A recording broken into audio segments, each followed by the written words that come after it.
The disability sector is warning proposed reforms of the National Disability Insurance Scheme will make it harder to access publicly funded support.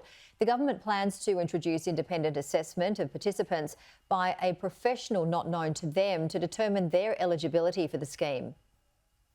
It was Father's Day 2010 when Cameron Brown's life changed forever. I couldn't hold a plate. Cameron was 33 at the time and a very fit, active dad. His son Cooper was just 4 months old when the unthinkable happened. I was in a coma for 2 days or something. When I came out of that, I couldn't really speak, I couldn't talk. He spent 18 months in rehabilitation, learning how to talk and walk again after having a stroke. The damage so extensive, leaving him with permanent vision, intellectual and mobility disabilities.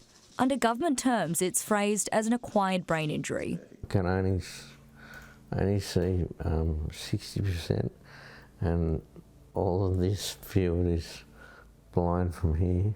10 years later, he's struggling after both his parents went into care. They looked after his son, who's now had to relocate to Queensland. But the $210,000 per year funding he's received from the NDIS means that he's been able to access care, receive equipment and a support coordinator.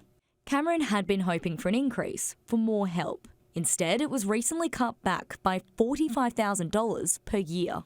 I was shocked. I thought that it would be increased, not decreased. Now, that could all be about to change. The government has proposed all NDIS participants undergo an independent assessment by a health professional they're not familiar with. Look, I think there's a general kind of panic in the scheme about the fact that there have been these cost overruns, that in fact the costs of plans overall are increasing well above the cost price index, the rate of inflation.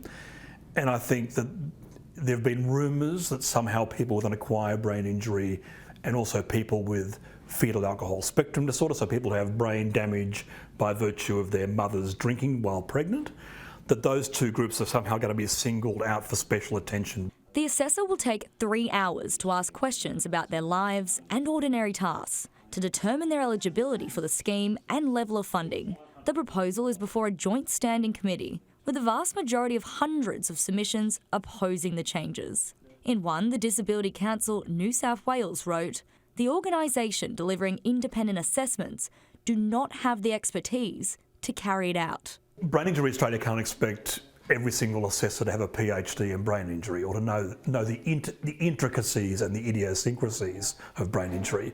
There are at least 700,000 Australians with an acquired brain injury, but just 3% of that figure are on the scheme. In that sense, they are underrepresented, because with so many people who have a brain injury, those kinds of numbers in the scheme would indicate that there are a lot of people in the community, many of whom are living in their pyjamas being cared for by mum, who would really benefit from being inside the scheme, but either they don't know that it exists or they or their loved ones don't know how to access it. Lauren Forbes, Sky News.